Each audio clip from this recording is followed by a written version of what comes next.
فكيف أجيب يا ويحي ومن ذا سوف يحميني أسلي النفس آگے پارہ نمبر 3 کا رکوع نمبر 8 شروع ہو رہا ہے للہ ما فی السماوات و ما فی الارض، اور یہ اس پارے کا 8واں رکوع ہے اور سورہ بقرہ کا آخری رکوع ہے۔ یہاں سورہ بقرہ کا اختتام ہو جائے گا، آگے سورہ آل عمران جو ہے وہ شروع ہونے والی ہے۔ اب اللہ تعالیٰ نے بہت سے احکامات سورہ بقرہ میں بتلائے، اب بالکل آخر میں اللہ تعالیٰ کیا فرما رہے ہیں کہ وَإِن تُبْدُوا مَا فِي أَنفُسِكُمْ أَوْ تُخْفُوهُ يُحَاسِبْكُمْ بِهِ اللَّهُ کا دیکھو اللہ ہی کا ہے جو کچھ زمین آسمان میں ہے اور وہ سب کچھ جانتا ہے۔ اب جو تمہارے دلوں میں اٹھنے والے جذبات، تمہارے دماغ میں پیدا ہونے والی سوچیں ہیں، اللہ تعالیٰ چونکہ ان کو بھی جانتے ہیں تو یحاسبکم بہ اللہ، تم ان کو ظاہر کرو یا چھپاؤ اللہ ان پر بھی تمہاری پکڑ کریں گے۔ اب جب یہ آیت اتری تو صحابہ تو رونے لگ گئے کہ یا رسول اللہ یہ کیا، خیالات تو آ ہی جاتے ہیں دل میں، بس وسے تو پیدا ہو ہی جاتے ہیں، برے بھی ہیں خطرناک بھی ہیں، تو اب اللہ تو کہہ رہے ہیں کہ ہم اس پر پکڑیں گے، تو اس کا مطلب ہے پھر تو بڑا خطرہ ہو جائے گا، تو ہم کیا کریں گے؟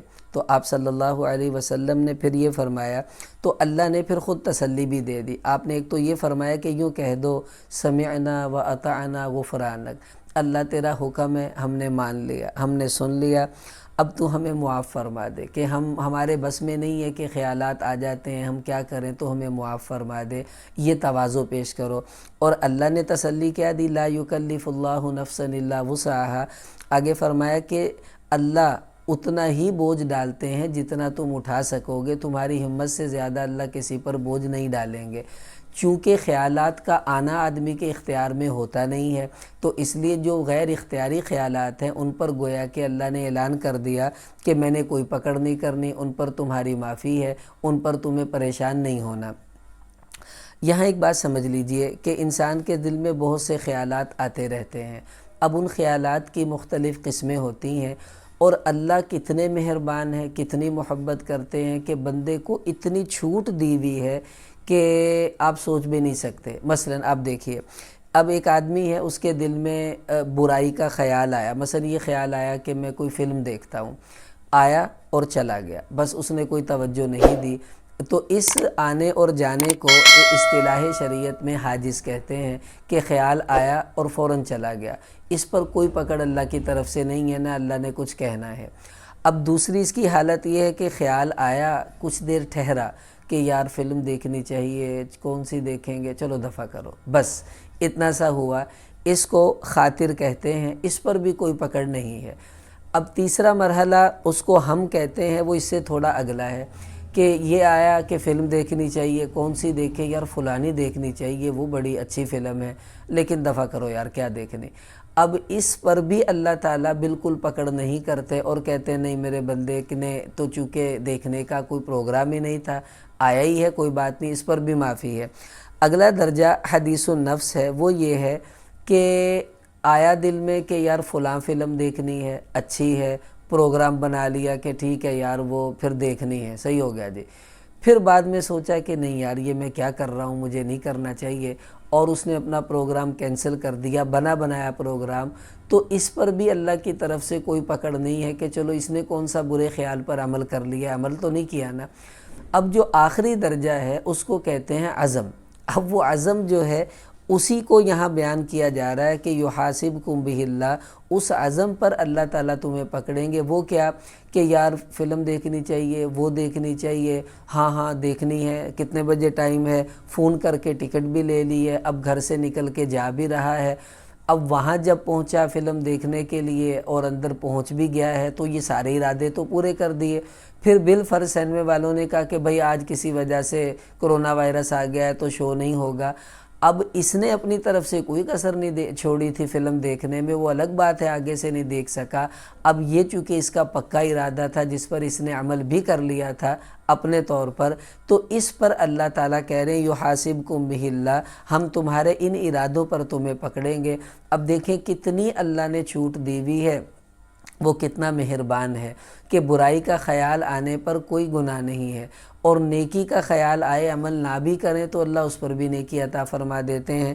تو یہ اللہ تعالیٰ نے یہاں پر صحابہ کی فکر مندی کی وجہ سے پھر یہ آیات اتار کر کہہ دیا کہ لا یکلف اللہ نفسا الا وسعہا، کہ جو تمہارے بس میں نہیں ہے اس پر ہم تمہیں پکڑیں گے بھی نہیں، مطلب خود بخود خیال آ جائے تو اس سے گھبراؤ نہیں، اللہ تمہیں کچھ نہیں کہہ رہے۔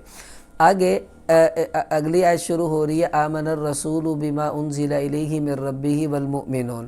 یہاں پر اللہ تعالیٰ نے حضور علیہ السلام اور صحابہ کرام کی تعریف فرمائی ہے کہ آمن الرسول کہا، رسول کہہ کر حضور کا ایک بڑا اعزاز بتایا، اور مؤمنون بھی آگے کہا، اس میں صحابہ کرام شامل ہے کہ میرا رسول اور جو اس کے ماننے والے صحابہ ہیں وہ ایمان لائے اس کتاب پر جو ان پر اتاری گئی ان کے رب کی طرف سے۔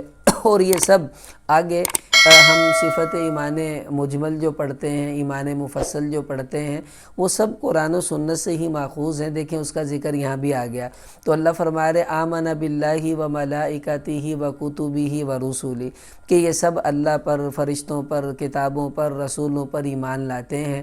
تو مطلب یہ ایمان والوں کی اللہ نے یہاں پر کچھ تعریف کی ہے۔ تو یہ جو آیات ہیں یہاں سے آمن الرسول سے آگے یہ سورہ بقرہ کی آخری 2 آیتیں ہیں، یہ بڑی عجیب آیات ہیں۔ حضور علیہ السلام نے فرمایا کہ مجھے جنت کے خزانوں سے اللہ تعالیٰ نے یہ آیتیں جو ہیں وہ عطا فرمائیں۔ حضرت عمر، حضرت علی رضی اللہ عنہما وہ رات کو سوتے ہی نہیں تھے جب تک اس کو پڑھ نہ لیتے، اور فرماتے تھے وہ آدمی سمجھدار نہیں ہے جو ان 2 آیتوں کو رات کو پڑھے بغیر سو جائے۔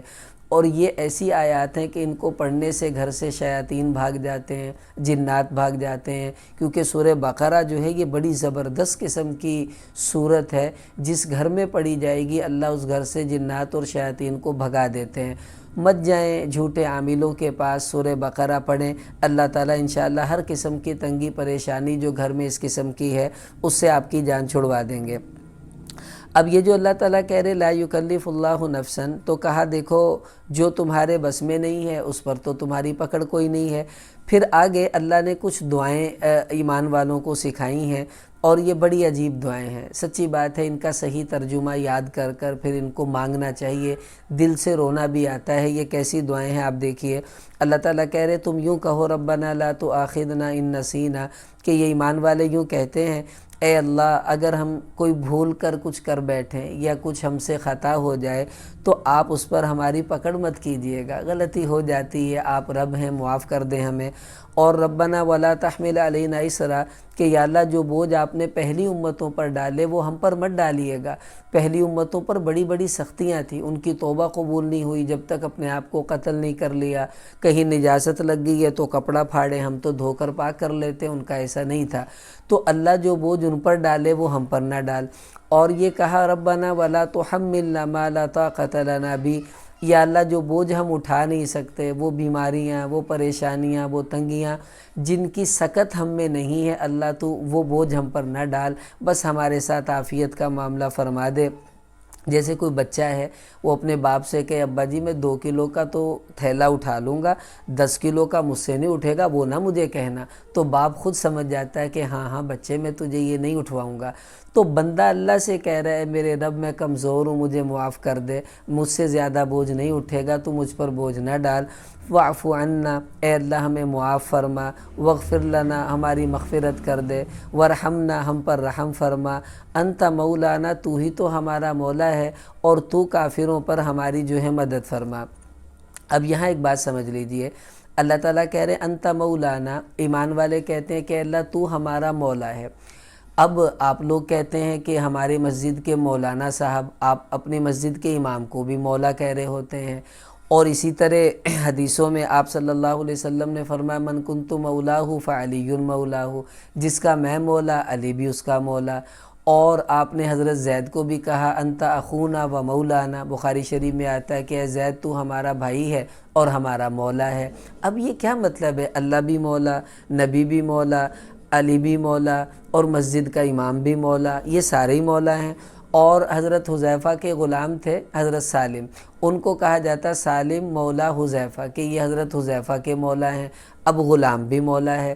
تو یہ سمجھ لیں مولا کے لغت میں بہت سے معنی آتے ہیں۔ مولا کا معنی سردار بھی ہے، بڑا بھی ہے، محبوب بھی ہے، غلام بھی ہے، اسی طرح دین کے اندر بڑا جو سمجھا جائے وہ بھی مولا کہلاتا ہے، اور جو مدد کرنے والا ہو اس کو بھی مولا کہتے ہیں۔ اب ہر جگہ وہ معنی فٹ کرنا ہے جو اس کے مناسب ہو۔ اب اللہ کہہ رہے ہیں انت مولانا، ہم کہہ اللہ تو ہمارا مولا ہے، اب یہاں یہ ترجمہ تو نہیں ہوگا تو ہمارا غلام ہے، یہ تو شرک ہو جائے گا، گناہ ہے۔ یہاں ہوگا تو ہمارا والی اور مددگار ہے۔ اور حضور نے یہ کہا جس کا میں مولا اس کا علی بھی مولا۔ اب یہاں ترجمہ کیا کرنا ہے؟ یہاں ترجمہ کرنا ہے محبوب کا، دوست کا، کہ جو مجھے محبوب رکھتا ہے وہ علی سے بھی محبت کرے، جس کی مجھ سے دوستی ہے اس کی علی سے بھی دوستی ہونی چاہیے۔ یہ بہت اچھا ترجمہ ہے۔ اب وہاں کوئی کہہ دے کہ جس کا میں خدا اس کا علی خدا، یہ تو بالکل فضول بات ہو جائے گی اور قرآن و سنت کے خلاف۔ ایسے ہی اپنی مسجد کے امام کو ہم مولا کہتے ہیں، اس کا یہ مطلب نہیں وہ ہمارا کوئی خدا ہے، بلکہ مطلب یہ ہے کہ مولا کا معنی سردار، کہ وہ دین میں ہمارے سردار ہیں، ہمارے بڑے ہیں، اس لیے ہم ان کو مولا کہتے ہیں۔ اور غلام کو مولا بھی کہا جاتا ہے۔ سالم یہ حضرت حذیفہ کے غلام تھے تو ان کو مولا ابی حذیفہ کہا جاتا ہے، یہ ابو حذیفہ رضی اللہ عنہ کے مولا یعنی ان کے غلام ہیں۔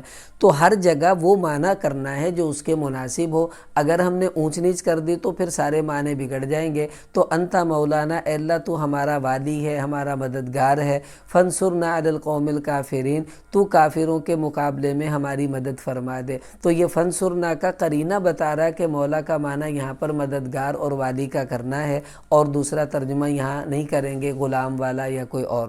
بہرحال یہاں رکوع ختم ہو گیا ہے تیسرے پارے کا، جو ہم نے 8واں رکوع شروع کیا تھا، اور سورہ بقرہ بھی ختم ہو گئی ہے۔ آگے سورہ آل عمران انشاءاللہ شروع ہوگی۔